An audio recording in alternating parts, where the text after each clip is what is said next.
last year you talked a lot about, because of the youth of the roster, more teaching, more developing. Does that philosophy change now that everybody's a year older? You had the playoff run. Does it go back to maybe more coaching? I mean, does your approach change at all? No, Neil mentioned it. It sounds cliche, but the process is the most important thing. We have to understand the reason we had the season we did last year was that we stuck with the process. We continued to get better throughout the year, which was the goal. And I think from a coaching and player standpoint, we look at this season as a continuation of last season. Last year at this time, it was a reset button, and we kind of started with the young guys. We've got a lot of those guys coming back, and we're just continuing. The goal is to continue moving, and that's all starts with the process. And can this squad maybe, compete a little more and match up with teams like the Warriors? The expectations, we had expectations last year, and a big part of it was to compete, to improve, and so those part of our expectations have not changed. Obviously we had goals towards the end of the season. One of the things, 2 years ago, we had a good season, and I said to accept the responsibility of being an elite team. Well, I think for us this year is to accept the responsibility of striving to be an elite team. I think we have a chance to build on what we did last year, but in the grand scheme of things, 44 wins was a good year because of what people thought of us prior to the season. We have to do better, but we can't get ahead of ourselves. We can't get ahead of ourselves as far as playoff. It's the day-to-day process, and that will reap its own awards.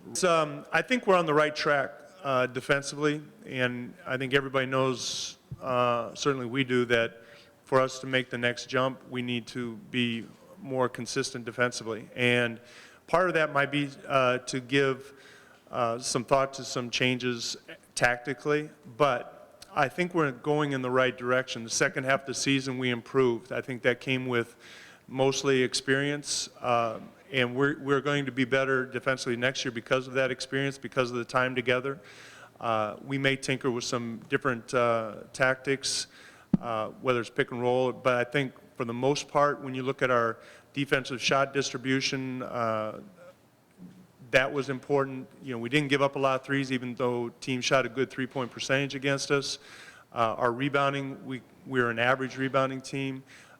We can contest shots a little bit better, but to your question, there might be a few things that will change a little bit, but I look at it as when we went from year 2 to year 3, we went from basically middle of the pack to a top 10 defensive team. I think we're capable, and that should be a goal of ours, is to do the same thing. Terry, in so much talk about the jump in payroll, and it was a dramatic jump, so many guys getting paid. I wonder, in your experiences as a coach in the league, in what ways does that change a player, good or bad or otherwise? It's an individual thing. You see players put pressure on themselves if they're playing for a contract, and you see players excel when they're playing for a contract. Same thing when you sign a new contract.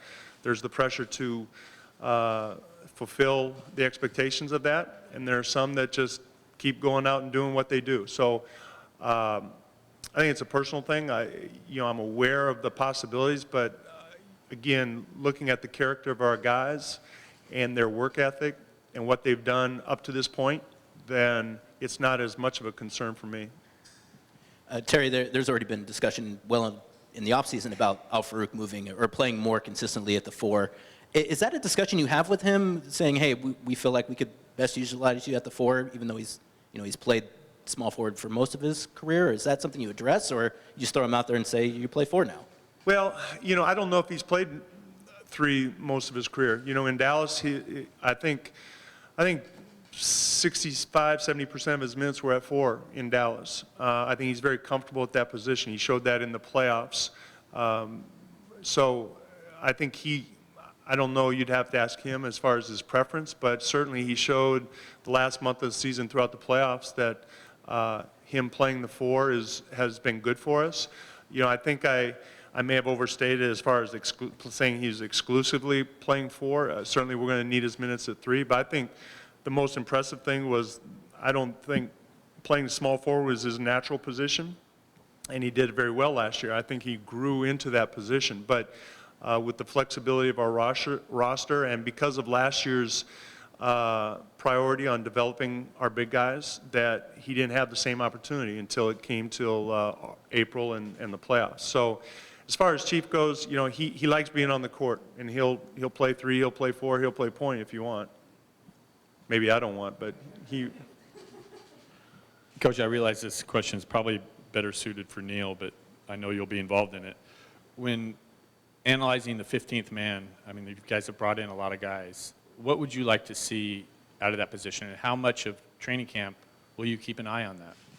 That's what the entire month of October will be for. I mean, it's, you know, you don't want to have necessarily preconceived notions, but that's why you have practices and exhibition games, and, you know, that's why you bring guys in to try and make a roster. And so we keep an eye on that probably daily, you know, because it is a decision that we'll have to make at some point.